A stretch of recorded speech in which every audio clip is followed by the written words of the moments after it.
Assalamualaikum warahmatullahi wabarakatuh. Selamat pagi anak-anak. Bagaimana kabarnya hari ini? Alhamdulillah, semoga kalian selalu sehat.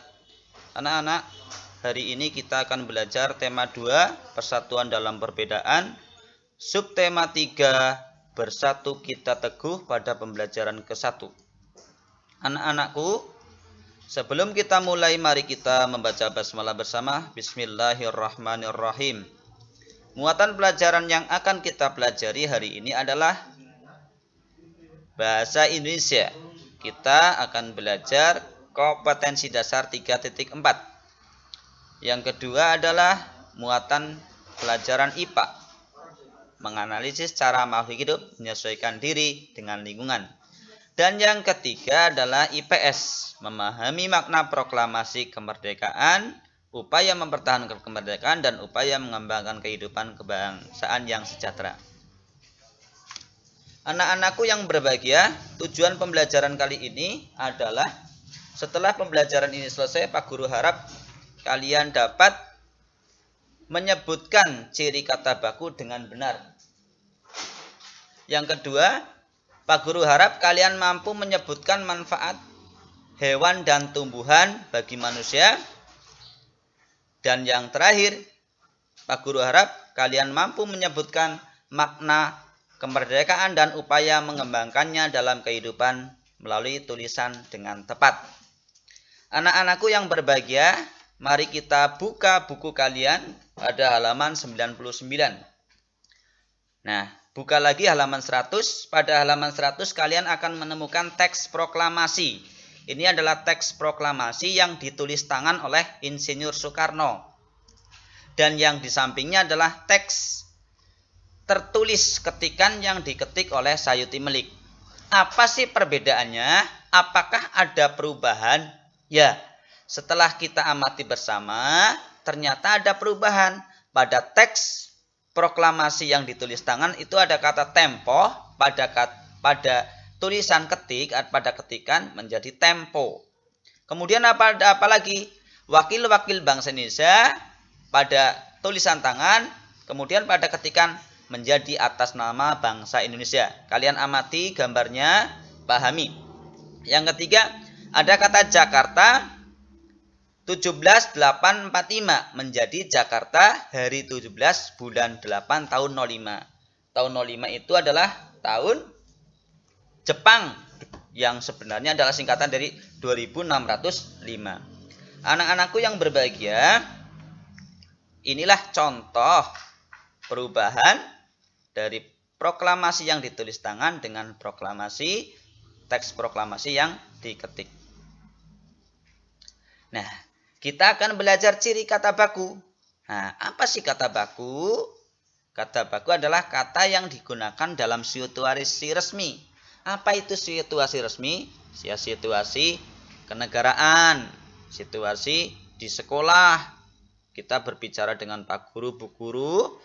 Ketika upacara itu adalah situasi yang resmi, rapat-rapat sekolah resmi. Kemudian apa? Penulisan dan pengucapan sesuai dengan pedoman EYD, ejaan yang disempurnakan. Ini adalah definisi dari kata baku. Contohnya apa? Perhatikan. Contoh kata tidak baku di sebelah kiri. Nasihat, pakai E. Tapi kata bakunya nasihat. Apotik. Kita sering menjumpai di jalan ada kata apotik. Tapi yang betul tulisannya adalah apotek. Cuman. Cuman itu tidak baku. Yang baku cuma. Gubuk pakai G itu tidak baku. Yang baku pakai K, gubuk. Kemudian ada jadwal. Itu tidak baku. Yang baku jadwal pakai W. Anak-anakku yang berbahagia, mari kita lanjutkan. Kita akan membaca teks, ya. Membaca teks tentang BM Diah dan naskah asli proklamasi. Kalian baca, nanti kalian mengembangkan informasi dengan informasi 6 pertanyaan, apa, mengapa, siapa, di mana, kapan, bagaimana. Kalian buka teks halaman 100 yang berjudul BM Diah dan naskah asli proklamasi. Pak Guru contohkan apa? Nah, apa yang ada di situ? ya naskah teks proklamasi yang asli. Mengapa teks proklamasi itu? Ya, teks proklamasi itu dibuang oleh Insinyur Soekarno di tong sampah. Nah, kemudian oleh BM Diah diambil karena memiliki sejarah tinggi. Siapa? BM Diah. Nah, BM Diah adalah seorang wartawan dan seorang penulis. BM siapa BM? BM itu Burhanuddin Muhammad Diah. Di mana? Di mana? Di Jalan Pegangsaan Timur nomor 56 Jakarta terjadi proklamasi waktu itu. Di mana mengambilnya? Di tong sampah. Kapan? Kapan teks proklamasi yang ditulis tangan itu dikembalikan? Pada tahun 19 Mei 1992. Bagaimana? Ya, keputusan BM Diah untuk menyimpan naskah asli sangat tepat. Seluruh bangsa Indonesia sampai sekarang dapat menikmati naskah asli proklamasi dan belajar banyak dari kejadian itu. Itu adalah contoh kita mengembangkan informasi dengan pertanyaan 6 itu. Baiklah anak-anakku, bisa dipahami? Alhamdulillah. Kita akan memasuki pembelajaran IPA. Kalian buka buku halaman 103. Di situ ada teks tanaman beluntas. Nah, kalau kita melihat sekilas tanaman beluntas itu tanaman yang tidak berguna. Tidak. Tetap berguna bagi manusia. Beluntas sering digunakan di banyak-banyak rumah. Untuk apa? Untuk pagar. Pagar hidup. Selain beluntas apa? Tanaman apa? Teh-tehan. Ya, selain teh-tehan, tanaman jarak itu masih banyak yang berguna sebagai apa? Pagar hidup di rumah-rumah penduduk. Kalau itu tumbuhan, bagaimana kalau hewan anak-anak? Ada keong sawah. Nah, kadang-kadang kalian melihatnya itu sebagai apa? Sebagai hama. Hama siapa? Hama adalah hewan yang mengganggu tanaman, itu hama. Tapi sebenarnya bisa dimanfaatkan oleh manusia, yaitu untuk apa? Membersihkan lumut di kolam ikan. Jadi kalian kalau punya kolam ikan, apa? Diberi saja keong sawah. Insya Allah lumut itu akan bersih dimakan oleh keong sawah. Ini adalah contoh tumbuhan dan hewan yang bisa dimanfaatkan sebagai manusia. Dan sekarang tugas kalian adalah mengisi tabel hewan di sekitarmu, ya sekira 5 lah ya.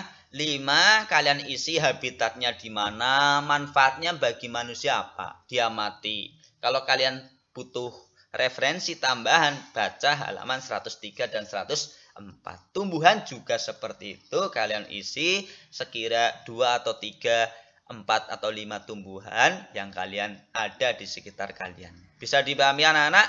Ya, seperti contohnya tadi adalah siput dan beluntas. Itu adalah contoh hewan dan tumbuhan yang bermanfaat bagi manusia. Bisa dipahami anak-anak? Alhamdulillah. Hari kita memasuki pembelajaran IPS. Nah, ini kita masih membahas masalah kemerdekaan. Apa sih pengaruh kemerdekaan dan manfaatnya? Pengaruhnya bagi petani apa? Bagi petani ya memperoleh kebebasan untuk berkarya, mengolah hasil pertanian dan dikonsumsi atau dijual tanpa ada tekanan. Kalau zaman dulu itu ya petani dipaksa oleh penjajah, disuruh menanam tanaman tertentu, kemudian apa? Diserahkan kepada penjajah, diambil sebagai upeti. Dalam bahasa sekarang itu pajak. Kalau sekarang tidak, mereka bebas mengolah sesuai dengan keinginan. Kalau musim tanam padi, ditanam padi. Musim kemarau, ditanam palawija. Mereka berkreasi dengan kemampuan, dengan leluasa tanpa ada tekanan. Itulah manfaat atau pengaruh kemerdekaan bagi para petani. Terus bagaimana bagi pelajar? Pelajar ya bebas untuk memilih pendidikan sesuai apa yang dicita-citakan. Kayak misalkan contoh Mbak Vina ya, cita-citanya menjadi dokter, berarti dia itu mempelajari tentang ilmu pengetahuan alam yang rajin dan tanpa ada tekanan ya Mbak Vina ya. Ya, itulah contoh pengaruh dan manfaat kemerdekaan bagi petani dan pelajar. Terus bagaimana? Apa yang harus dilakukan rakyat agar sejahtera? Oh, apa yang dilakukan? Ya bekerja keras, rajin, ulet, dan bergotong royong mencapai tujuan bersama. Ingat, bekerja keras, rajin, ulet, itu perlu bersatu, perlu bekerja sama. Karena kita sebagai makhluk sosial tidak bisa berdiri sendiri.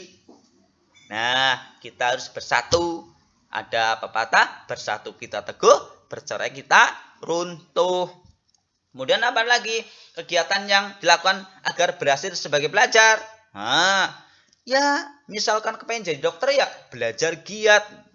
Ya, kemudian adalah berdiskusi dengan teman untuk menambah pengetahuan. Berdiskusi berarti apa? Bersatu bersama-sama mencapai tujuan. Jangan egois, jangan individualis. Kalau perlu kita tanya kepada teman yang bisa. Paham?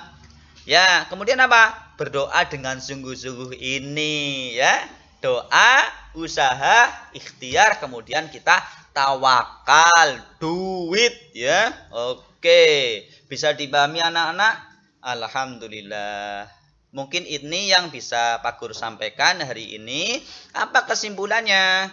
Kesimpulannya yang pertama adalah kata baku adalah kata yang digunakan dalam situasi resmi. Penulisan dan pengucapan sesuai pedoman ejaan yang disempurnakan. Hewan dan tumbuhan bermanfaat bagi manusia. Kita wajib bersatu untuk melestarikannya. Kemudian apa? Kemerdekaan menjadikan rakyat bebas berkreasi, berkarya tanpa ada tekanan. Kemudian yang terakhir, bangsa akan menjadi sejahtera jika rakyatnya bersatu. Itulah anak-anakku, mudah-mudahan bermanfaat. Apabila ada kata yang tidak berkenan, Pak Guru mohon maaf.